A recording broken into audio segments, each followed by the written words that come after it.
ইন্নাল হামদুলিল্লাহ ওয়াসসালাতু ওয়াসসালামু আলা রাসূলিল্লাহ ওয়া আলা আলিহি ওয়া আসহাবিহি আজমাইন ওয়া মান দাআ বিদাওয়াতিহি ওয়া জাহাদা ফি সাবিলিহি ইলা ইয়াউমিদ্দিন। বাংলাদেশ জামাত ইসলামী ঢাকা মহানগরী দক্ষিণের ডামরা থানা শাখা কর্তৃক আয়োজিত আজকের এই ঐতিহাসিক কর্মী সম্মেলনের সম্মানিত সভাপতি অধ্যাপক মোকাররম হোসেন খান, মঞ্চে উপস্থিত আছেন বাংলাদেশ জামাত ইসলামী ঢাকা মহানগরী দক্ষিণের সংগ্রামী আমির, বাংলাদেশ ইসলামী ছাত্র শিবিরের প্রাক্তন কেন্দ্রীয় সভাপতি, অন্যান্য ঢাকা মহানগরী নেতৃবৃন্দ এবং ডামরা থানা নেতৃবৃন্দ, সংগ্রামী ভাই বন্ধুগণ, সাংবাদিক বন্ধুগণ, এই আওয়াজ যাদের কানে পৌঁছছে সেই সমস্ত উপস্থিত অনুপস্থিত ভাই ও বোনেরা, আসসালামু আলাইকুম ওয়া রাহমাতুল্লাহি ওয়া বারাকাতুহু। আপনারা সবাই ভালো আছেন?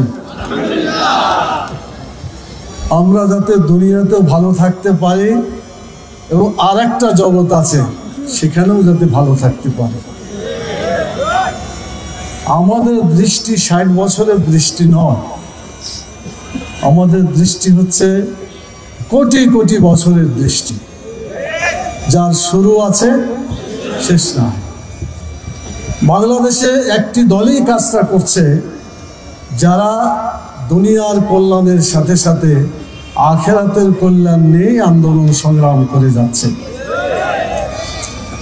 আমি আপনাদের বিবেচনার জন্য বলবো, মানুষের 30-32 বছর জীবন লেখাপড়া শিখতে চাকরি পেতে পেতেই চলে যায়, আর বাকি 30 বছর তারা কিছু রোজগার করে এবং ভালোভাবে খেয়ে পড়ার জন্য সংগ্রাম করে। তা আমরা যদি আমাদের গোটা জীবনটাকে 30 বছরের কল্যাণের জন্য নিবেদিত করি, তাহলে কোটি কোটি বছর যেখানে থাকতে হবে তার জন্য আমাদের কিছু করতে হবে না? এটাই আমাদের চিন্তা। আমার এই চিন্তার সাথে কি আপনারা একমত? যদি এই চিন্তার সাথে একমত হন, তাহলে বাংলাদেশ জামাত ইসলামীকে আপনারা চিনতে পারবেন এবং বাংলাদেশ জামাত ইসলামী যে কাজ করছে এই কাজের সাথে আপনি হৃদয় দিয়ে আপনার জীবনের সবটুকু শক্তি খরচ করে এই আন্দোলনের সাথে, সংগঠনের সাথে কাজ করতে পারবেন ইনশাআল্লাহ। প্রিয় ভাইরা, আল্লাহ তাআলা বলে দিয়েছেন, কুনতুম খায়রা উম্মাতিন উখরিজাত লিন-নাস তা'মুরুনা বিল মারুফ ওয়া তানহাউনা আনিল মুনকার। তোমরাই শ্রেষ্ঠ জাতি, মানুষের মধ্য থেকে তোমাদেরকে বেছে বের করা হয়েছে, তোমরাই উত্তম জাতি। তোমরা মানুষকে কল্যাণের দিকে ডাকবে, ন্যায়ের পক্ষে, অন্যায়ের বিরুদ্ধে তোমরা কাজ করে যাবে। বাংলাদেশ জামাত ইসলামী এই আল্লাহর বক্তব্যকে সামনে রেখেই কাজ শুরু করেছে। আমাদের কাজ হলো মানুষকে দুনিয়ায় কল্যাণ দিতে হবে, আখিরাতেও কল্যাণ দেওয়ার ব্যাপারে তাদের কাজ কাম সেভাবেই পরিচালনা করতে হবে। তো বাংলাদেশে যতগুলো রাজনৈতিক দল আছে, বেশিরভাগই তারা এই 30 বছরের জন্য লাফালাফি করে। 30 বছরে কিভাবে খাবে দাবে চলবে, কিভাবে ক্ষমতায় যাবে থাকবে ইত্যাদি, এটি চিন্তা। কিন্তু কোটি কোটি বছরের কল্যাণের জন্য কোন দল চিন্তা করছে না। যদি কেউ করে থাকে তাদেরকে আমরা অভিনন্দন জানাই। এবং আজকে আমার এই বক্তব্য শুনে অন্যান্য দল যদি মানুষের আখিরাতের জীবনকে কল্যাণকর করার জন্য এইভাবে এগিয়ে যায়, যেভাবে নবী রাসূলগণ এগিয়েছেন, সাহাবায়ে কেরাম এগিয়েছেন, সেভাবে যদি এগিয়ে আসে, আমরা তাদেরকে ধন্যবাদ জানাবো, তাদেরকে আমরা অভিনন্দন জানাবো। সম্মানিত ভাই এবং বন্ধুগণ, 1971 সালটা আপনাদের ভালো মনে আছে। এই 71-এর তকমা লাগিয়েই আমাদেরকে 54 বছর ধরে শোষণ করেছে বাংলাদেশ আওয়ামী লীগ। তারা কি বলল? তখনও বৈষম্য ছিল, পূর্ব পাকিস্তান পশ্চিম পাকিস্তান, এই বৈষম্য যাতে না থাকে তার জন্য আন্দোলন করেছিল। তারা বলেছিল আমার ভোট আমি দিব, যাকে ইচ্ছা তাকে দিব। এবং তারা বলছো যে ভোটের অধিকারের সাথে সাথে ভাতের অধিকারও আমরা প্রতিষ্ঠা করব। 71 সালে যে আন্দোলন করা হলো, তারপর পরে আপনি চিন্তা করে দেখেন এই তিনটা জিনিস তারা যেটা দিতে চেয়েছিল কি অবস্থা হয়েছে। 74-এর দিকে দেখবেন মানে একটা মন্বন্তর, একটা দুর্ভিক্ষ দেখা দিয়েছে। মানুষ খেতে পায় নাই, বরং বমি খেয়ে জীবনযাপন করেছে, এই ইতিহাস পত্রিকার পাতায় লেখা আছে। এটা তো হল একটা দিক। গণতন্ত্রের কথা যিনি বলেছিলেন, যে দল বলেছিল এবং যারা বলেছিল, তারা সব দলকে বাতিল করে বাকশাল করে। তাহলে যদি সব দলকে বাতিল করে তাহলে কি তার আর গণতন্ত্র থাকে? এটা হয়ে গেল স্বৈরতন্ত্র। তাহলে স্বৈরতন্ত্র দিয়েই তার যাত্রা শুরু করেছে। তাহলে ওয়াদার সাথে বিশ্বাসঘাতকতা করা হলো নাম্বার 1, সকল দলকে নিষিদ্ধ করে দিয়ে শুধুমাত্র বাকশাল নামক দল রাখার কারণে এটা একটা বিশ্বাসঘাতকতা তারা করেছে। 2 নম্বর বিশ্বাসঘাতকতা করছে এটা যে তারা আমাদের দেশের সম্পদকে নিয়ে দেশের জনগণকে খাওয়াবে, কিন্তু আমরা দেখেছি বাংলাদেশের সম্পদকে ভারতে পাচার করে দেওয়া হয়েছিল। আপনাদের মনে আছে কিনা? মেজর জলিলের লেখা বই যদি আপনারা পড়ে থাকেন, অথবা যারা ইতিহাসের ছাত্র তারা দেখবেন বাংলাদেশের সোনালী আঁশ পাট ধ্বংস করা হয়েছে। এই পাটের নাম ছিল সোনালী আঁশ, কিন্তু এটাকে এমন ভাবে ধ্বংস করা হলো যার ফলে শেষ পর্যন্ত নাম হলো যে সোনালী আঁশ নয়, এটা হলো কৃষকের গলার ফাঁসে পরিণত হয়েছে। এই কাজটা তারা করেছিল। এবং তারা গণতন্ত্রের জন্য যে আন্দোলন করে নিজের ভোট নিজে দিব বলছে, সেই কথাটা তারা কথা রাখে নাই। বরং তারা যে সিস্টেম করলো সেটা হলো যে আমার ভোট আমি দিব, তোমারটাও আমি দিব। বলেন ঠিক কথা কিনা? বৃদ্ধ লোক, পুরুষ, মহিলা, ছাত্র যারা প্রথম ভোট দিতে গিয়েছে বড় আশা করে, তখন বলছে, বৃদ্ধ বলছে, চাচা আশা দরকার নাই, ভোট আপনার হয়ে গেছে। মহিলা আসছে যে চাচি আপনার আসার দরকার নাই, ভোট আমরা দিয়ে দিয়েছি আপনার। স্কুলের নতুন যারা ভোটার, জীবনের একটা স্বপ্ন যে আমি ভোট দিতে পারবো, তাদেরকে বলা হচ্ছে আর দরকার নয়, বাড়ি চলে যাও, তোমাদের ভোট হয়ে গেছে। এভাবে গোটা জাতিকে হতাশ করেছিল তারা। সংবিধানে একটা কথা যোগ করে দিল। আমাদের মনে আছে আপনাদের, বাংলাদেশ জামাত ইসলামীর সাবেক আমির অধ্যাপক গোলাম আজম রাহিমাহুল্লাহ,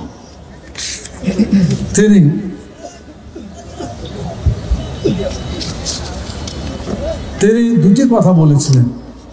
একটি বলেছিলেন বাংলাদেশে যদি গণতন্ত্র রাখতে হয় তো ভোট যারা পরিচালনা করবে তাদেরকে নিরপেক্ষ হতে হবে। সেই ফর্মুলা দিয়েছিলেন তিনি কেয়ারটেকার সরকার প্রতিষ্ঠার ব্যাপারে। এটা আল্লাহর মেহেরবানি, প্রথম দিকে সবাই মেনে নিল এবং সংবিধানে অন্তর্ভুক্ত হলো। কিন্তু পতিত স্বৈরাচার যখন তার জনসমর্থন হারাতে লাগলো, তখন বললো যে এইভাবে চললে তো আমরা থাকতে পারবো না ক্ষমতায়, অতএব এটাকে বাদ দাও, এখন সংবিধানে লিখে দাও যে দলীয় সরকারের অধীনে নির্বাচন হবে। এটা করে নাই তারা। তো দলীয় সরকারের অধীনে নির্বাচন হলে এটা কি নিরপেক্ষ হবে? কিছুতেই হবে। তো এটা তিনি বলেছিলেন, কিন্তু তারা বাদ দিয়ে দিল। দলীয় সরকারের অধীনে এই নির্বাচন করতে গিয়ে বহু মানুষকে তারা বিভিন্নভাবে অত্যাচার, নির্যাতন, জুলুম, নিষ্পেষণ, জেলখানা থেকে শুরু করে আয়না ঘর, এমন কোনো জিনিস বাদ নাই যেখানে তাদের উপর জুলুম অত্যাচার করা হয়নি। ওলামায়ে কেরামকেও তারা বিভিন্নভাবে অত্যাচার, নির্যাতন করেছে। কারণ ওলামায়ে কেরাম আল্লাহর আইন প্রতিষ্ঠার জন্য তারা আওয়াজ তুলেছিল, আল্লাহর আইনটাই হচ্ছে সত্যিকারভাবে মানুষের কল্যাণকর আইন। আপনারা বলেন দুটো আইন, একটা হলো মানুষের তৈরি করা আইন আর একটা হলো আল্লাহর দেওয়া আইন, কোন আইনটা ভালো হবে? জোরে বলেন, আল্লাহর আইন হবে।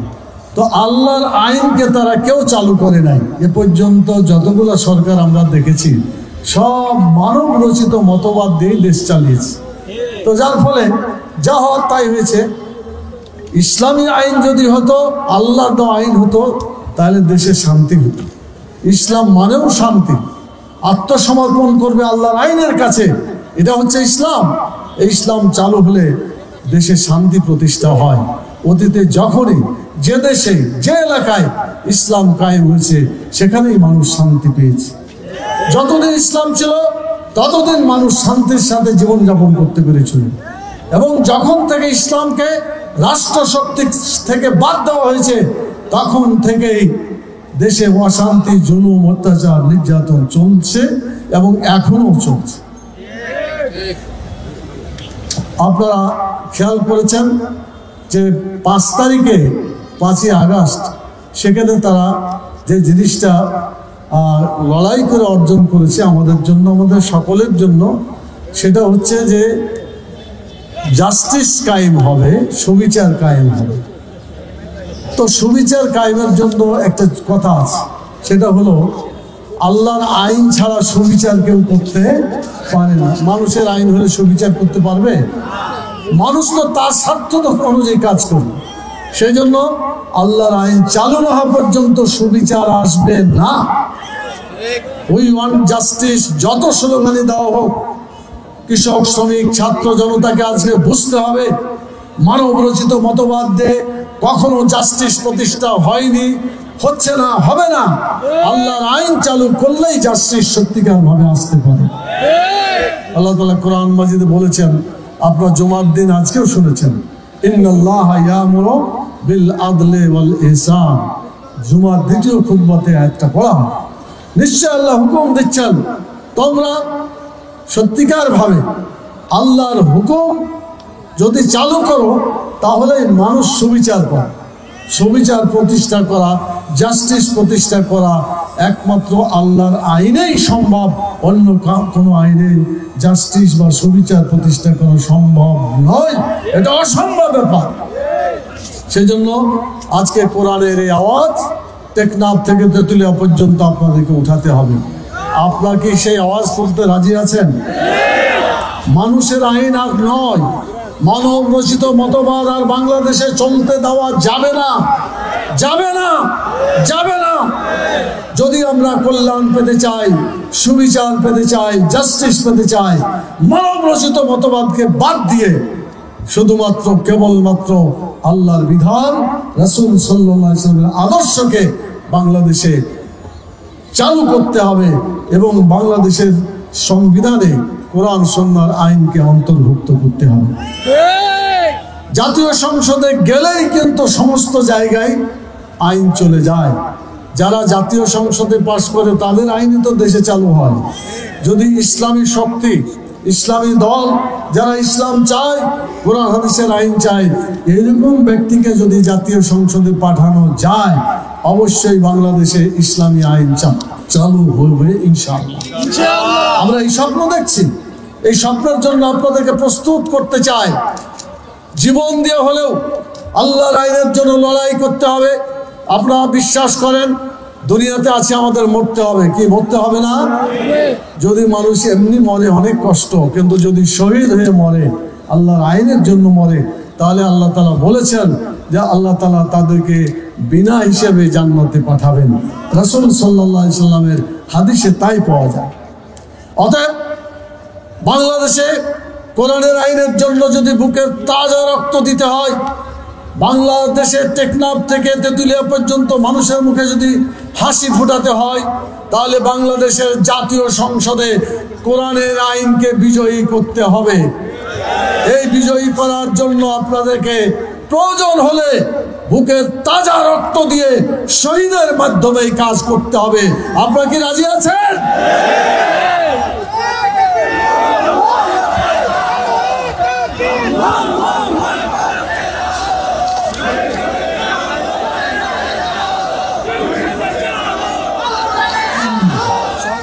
ঠিক আছে, বেশি সময় নেই, মাগরিবের কথা কম বলে শেষ করতে হবে। আমি আপনাদের বলতে চাই, এই কথাগুলো যেগুলো আমি বললাম কোরআন হাদিসে আছে না নাই? আপনারা কি কোরআন হাদিস পড়বেন? কোরআন হাদিস বুঝলে, পড়লে এবং এটাকে চালু করার চেষ্টা করলেই কিন্তু জান্নাতে যাওয়ার রাস্তা পরিষ্কার হবে। অতএব আপনারা কোরআন হাদিস অর্থ সহ পড়বেন এবং এটা মানুষের কাছে পৌঁছাবেন। দাওয়াতি কাজ করলে মানুষ এই কথাগুলো জানতে পারবে। আমরা কি সব জায়গায় এরকম ভাবে বসতে পারবো না, কিন্তু গ্রামে গ্রামে আপনারা আছেন, পাড়ায় মহল্লায় আছেন, বিভিন্ন বিল্ডিং এ আপনারা থাকেন, সেই জায়গায় কোরআনের আইন চালু করার আওয়াজ মানুষের কাছে পৌঁছাতে পারবেন ইনশাআল্লাহ। যদি পারেন তাহলে একটা বিরাট লাভ হবে আমাদের। মিশকাত শরীফের একটা হাদিস আছে, এক লোক কবরে মারা গেছে, মারা যাওয়ার পরে জান্নাতে গেছে, কিন্তু কিছুদিন পরে জান্নাতে প্রমোশন হয়েছে। তখন তিনি আল্লাহকে বললেন যে আল্লাহ, আমার এই প্রমোশন কেন হলো? তখন তিনি বললেন, তুমি যে দুনিয়াতে দাওয়াতি কাজ করে এসেছিলে, যাদেরকে নামাজ আদায় করতে বলছিলে, কোরআন পড়তে বলেছিলে, কোরআনের আইনকে চালু করার জন্য আন্দোলন করতে বলেছিলে, আজকে তারা সেই কাজ করছে, আর তোমার এই দাওয়াতি কাজের ফলে তারা নেকি পাচ্ছে এবং সমান পরিমাণ নেকি তোমার আমলনামায় পৌঁছে গেছে, যার ফলে তুমি প্রমোশন পেয়ে গেছো। আলহামদুলিল্লাহ। অতএব আপনাকে আগামী দিনে আল্লাহর দ্বীনকে বিজয়ী করার জন্য আপনার ভাই বোন, পরিবার, এলাকার জনসাধারণ, কৃষক, শ্রমিক, ছাত্র জনতা সকলের কাছে দাওয়াত পৌঁছাতে রাজি আছেন ইনশাআল্লাহ? আর একটি কথা বলি, সেটি হচ্ছে চরিত্র যদি না থাকে তাহলে মানুষের কিছুই থাকে না। ইংরেজিতে একটা কথা আছে, if money is lost, nothing lost. If character is lost, everything is lost. তা এখন আপনারা বলেন, আমাদের চরিত্রগুলো ভালো করতে হবে না হবে না? ইসলামী ছাত্র শিবির যারা করে, এই ছেলেগুলা কি খারাপ না ভালো? বিড়ি খায়, চুরি করে, মদ খায়, কোনো মেয়ের পিছে ঘুরে বেড়ায়? তাহলে ভালো ছেলে হতে হলে শিবিরে যোগদান করতে হবে। আপনার ছেলেকে শিবিরে দিতে হবে। আপনার ভাই, তাদেরকে যারা লেখাপড়া করে তাদেরকে শিবিরে দিতে হবে। লেখাপড়ার পাশাপাশি কোরআন হাদিস শিখিয়ে তাদের চরিত্র ভালো করে দিবে। একই কাজ বাংলাদেশ জামাত ইসলামী করছে, বাংলাদেশ শ্রমিক কল্যাণ ফেডারেশন করছে, ইসলামী ছাত্রী সংস্থা করছে। পুরুষ মহিলা সকলে মিলে বাংলাদেশে ইসলামকে কায়েম করার জন্য সামগ্রিকভাবে চেষ্টা করা হচ্ছে। এই কাজগুলো করার জন্য আপনার বাড়িতে শ্রমিকও আছে, আপনার বাড়িতে ছাত্র আছে, আপনার বাড়িতে ছাত্রীও আছে। অতএব আগামী দিনে কোরআন এবং সুন্নাহর আইনকে বিজয়ী করার জন্য আমাদের সকলের পরিবারের সদস্যদেরকে ইসলামের জন্য কাজ করার জন্য চেষ্টা করতে হবে।